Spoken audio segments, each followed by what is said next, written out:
L'espace dans notre vie quotidienne, des crocodiles qui perdent leurs dents et des nanobobines qui s'attaquent au plastique. Nous sommes le dimanche 18 août, je suis Jean-Sébastien, bonjour à toutes et à tous.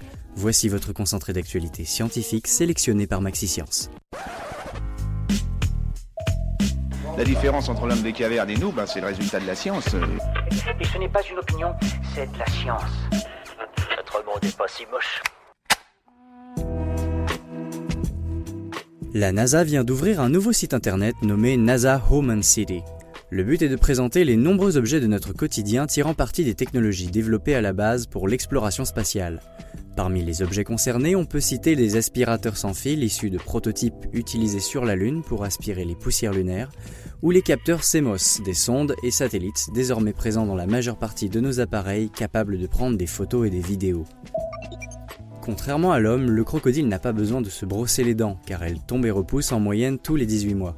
Des chercheurs s'intéressent à ce mécanisme déjà présent chez les ancêtres herbivores du crocodile ainsi que chez le Tyrannosaure Rex pour mieux comprendre ce qu'il déclenche. Pouvoir développer un jour une équivalence chez l'homme serait une alternative sans pareille aux coûteuses couronnes et prothèses dentaires. Le térascope. Voici le nom d'un télescope au concept assez original imaginé par l'astronome David Kepping. La particularité de cet appareil qui serait positionné en orbite serait d'utiliser la lumière traversant l'atmosphère de la Terre pour observer des objets lointains tels que des astéroïdes ou des exoplanètes. Cette technique d'amplification lumineuse pourrait offrir naturellement des capacités d'observation proches de celles de l'actuel télescope Hubble de la NASA.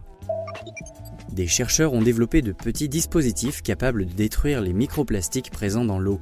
Constitués d'un côté de tubes recouverts d'azote et de manganèse et de l'autre de nanobobines magnétiques, ces dispositifs créent des molécules d'oxygène s'attaquant aux microplastiques pour les transformer en sels inoffensifs, en CO2 et en eau. Les premiers résultats ont permis d'observer une réduction de la pollution allant de 30 à 50% sur une période de 8 heures. Voilà, c'est tout pour aujourd'hui, merci de votre fidélité. Pour en savoir plus sur les news du jour, n'hésitez pas à consulter le site de MaxiScience. On vous dit à demain pour de nouvelles actualités scientifiques. Voilà. Il ne reste plus qu'à vous remercier de votre attention. Au revoir.